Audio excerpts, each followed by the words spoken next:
দাবদাহের খবর জানাতে যশোর শহরের সার্কিট হাউস এলাকায় আছেন সহকর্মী জুয়েল মৃধা এবং নওগাঁ সদর হাসপাতালে আছেন আমাদের আরেক সহকর্মী আর রকি।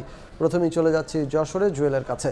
জুয়েল, সপ্তাহ ধরে যশোরের উপর দিয়ে দাবদাহ বিরাজ করছে, বয়ে যাচ্ছে তীব্র তাপদাহ। এই যে দাবদাহে কিন্তু সব শ্রেণী পেশার মানুষ বেশ ভোগান্তিতে রয়েছে। বিশেষ করে গত 2 সপ্তাহ ধরে যশোরের তাপমাত্রা 40 ডিগ্রির নিচেই নামেনি। প্রতিদিনই প্রায় 40 থেকে 42 ডিগ্রির মধ্যে তাপমাত্রা ওঠানামা করছে এবং এই মৌসুমে সবচেয়ে বেশি তাপমাত্রা রেকর্ড করা হয়েছে 43.8 ডিগ্রি সেলসিয়াস, যেটা বাংলাদেশের দ্বিতীয় সর্বোচ্চ তাপমাত্রা বাংলাদেশের ইতিহাসে। এবং গত 2 দিন ধরেও কিন্তু তাপমাত্রা একই ধরনের আছে। তবে আজকে আবহাওয়া অধিদপ্তর আমাদেরকে জানিয়েছে যে আজকে দিনের সর্বোচ্চ তাপমাত্রা রেকর্ড করা হয়েছে 41.8 ডিগ্রি সেলসিয়াস।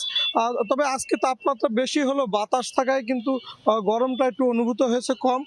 তাছাড়া আজকে যেহেতু সরকারি ছুটির দিন, যে কারণে সড়কে কিন্তু মানুষের চলাচলও খুব কম ছিল। খুব প্রয়োজন ছাড়া মানুষ কিন্তু আসলে বাইরে আসেনি।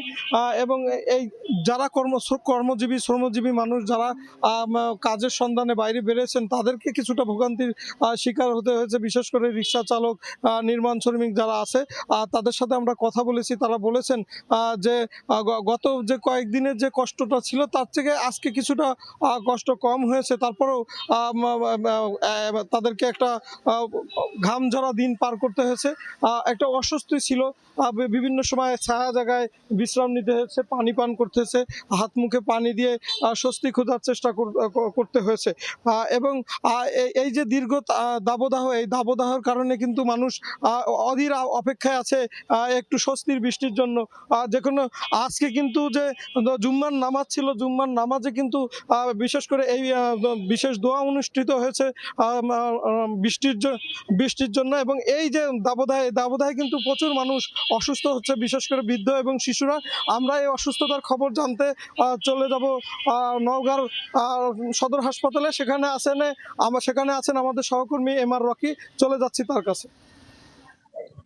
তীব্র দাবদাহ থেকে মুক্তি পেতে এক পশলা বৃষ্টির জন্য এই জনপদের মানুষ প্রায় মাস জুড়েই প্রহর গুনছে। তবে এই জনপদে এরকম একটি আবহাওয়া কিন্তু ইতিপূর্বে এই জনপদের মানুষ দেখেনি। সকাল 10টার পর থেকেই স্বাভাবিকভাবে তৎপর করে কিন্তু আবহাওয়া বেড়ে যাচ্ছে। 35-36 থেকে কিন্তু চলতি সপ্তাহে 41 ডিগ্রি পর্যন্ত আবহাওয়া এই জনপদের উপর দিয়ে বয়ে যাচ্ছে এই মুহূর্তে। ফলে একদিকে জনজীবন যেমন ব্যাহত হয়েছে, অন্যদিকে কিন্তু এই আবহাওয়ায় সবচাইতে বেশি যে দুর্ভোগটা আমরা দেখছিলাম তা হলো শিশুদের উপরই প্রভাবটা বেশি ফেলছে এবং শিশুরা ডায়রিয়া, নিউমোনিয়া এবং জ্বর সর্দি আক্রান্ত হচ্ছে। দ্রুত ঘেমে যাচ্ছে এই আবহাওয়ার কারণে।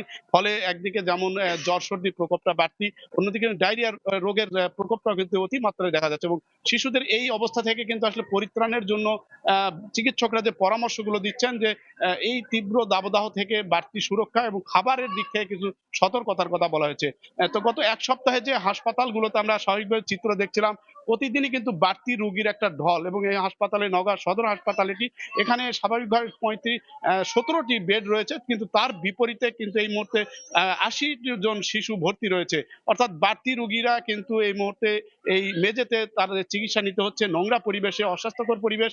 পাশাপাশি কিন্তু এখানে যারা আসছেন তারা বলছেন স্বাভাবিক বাড়তি রোগীর কারণে সেবাও কিন্তু কিছুটা ব্যাহত হচ্ছে এবং হাসপাতালের যে পরিবেশটা তা কিন্তু অনেকটা বিঘ্নিত হচ্ছে। এই আবহাওয়া কিন্তু চলমান প্রায় 1 মাস জুড়ে এই জনপদের উপর দিয়ে যাচ্ছে এবং এই আবহাওয়ার কারণে আসলে জনজীবন কিন্তু একটা বড় ধরনের ছন্দপতন এসেছে।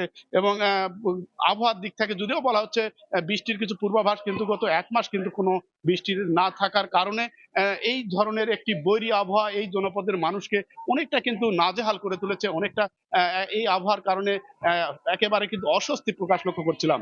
তো এই আবহাওয়া থেকে আসলে চিকিৎসকদের পরামর্শটাকে গুরুত্ব দেওয়া হচ্ছে এবং তারা বলছেন যে দ্রুত যেন শিশুরা ঘেমে না যায় সেই দিকে কিন্তু বাড়তি সতর্কতা, এই বার্তাগুলো কিন্তু চিকিৎসকদের দিক থেকে আসছে। তো এই ছিল নওগাঁ সদর হাসপাতালের সার্বিক রোগ বালাইয়ের খবর। নওগাঁ থেকে সহকর্মী আর রকি এবং যশোর থেকে যুক্ত হয়েছিলেন আমাদের আরেক সহকর্মী জুয়েল মৃধা।